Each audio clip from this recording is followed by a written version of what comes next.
আসসালামু আলাইকুম। প্রথম যদি আপনার একটা ফেক স্টার পড়ে তাহলে কিন্তু আপনার স্টারের লেনদেনের অপশনটা কিন্তু বন্ধ হয়ে যাবে। আর যদি আপনার স্টার থাকে ফেক স্টার, তাহলে দেখা যাচ্ছে ওটা আপনার পেড করবে না, ওটা কিন্তু আটকে দিবে। আর অনেক সময় দেখা যাচ্ছে যে ওই ফেক স্টারের জন্য আপনার পে আউটটা নষ্ট হয়ে যেতে পারে। এর জন্য আপনারা বর্তমান সময় ফেক স্টারের কিন্তু বন্যা বয়ে গেছে, বুঝছেন? যাদের আইডিতে 1000 ফলোয়ার নাই তারা কিন্তু লক্ষ লক্ষ স্টার মারতেছে, সব ফেক স্টার। এই ফেক স্টার থেকে অবশ্যই দূরে থাকতে হবে। তো এর যে টেকনিক আপনারা একটা ব্যবহার করবেন আছে কি, আপনারা আপাতত স্টারের যে অপশনটা আছে এটা আপনারা বন্ধ রাখবেন, শুধু আপনাদের পে আউট এবং স্টারটা ভালো রাখার জন্য।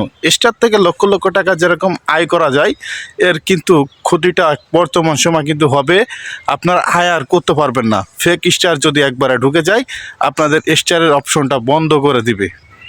যখন আপনাকে স্টার মারবে তখন আপনি কিন্তু বুঝতে পারবেন না।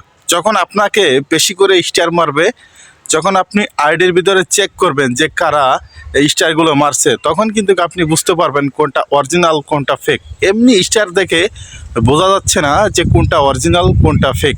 কিন্তু যখন আপনি যদি যে স্টারটা মারছে, দেখা যাচ্ছে কেউ 10,000 স্টার মারছে, তার যদি পেজের ভিতরে আপনি অথবা আইডির ভিতরে ঢোকেন, যদি দেখেন যে হাজার হাজার ফলোয়ার আছে এবং হাজার হাজার ভিডিও আপলোড আছে, তাহলে ওটা কিন্তু অরিজিনাল হবে, ওটা কিন্তু আপনার পে আউটে যোগ হবে। তাছাড়া বর্তমান সময় ফেক স্টারগুলো কিন্তু পে আউটে আপনার কিছু সময়ের জন্য জমা করতেছে, কিন্তু লেনদেন হবে না, মানে আপনার ওই টাকাটা আর ব্যাংক থেকে দিবে না আপনাকে, ওটা ফেক হিসেবে থেকে যাবে। এখন আপনারা ফেক স্টার যদি বেশি আপনাদের পেজে পড়ে অথবা শুরুর থেকে যদি পড়ে, তাহলে কিন্তু আপনাদের পে আউটে ক্ষতি হবে এবং স্টার সেট আপটা কিন্তু আপনি আর লেনদেন করতে পারবেন না, তখন কিন্তু রিজেক্ট করে দেবে। ভিডিওটা ভালো লাগলে শেয়ার করে দেবেন।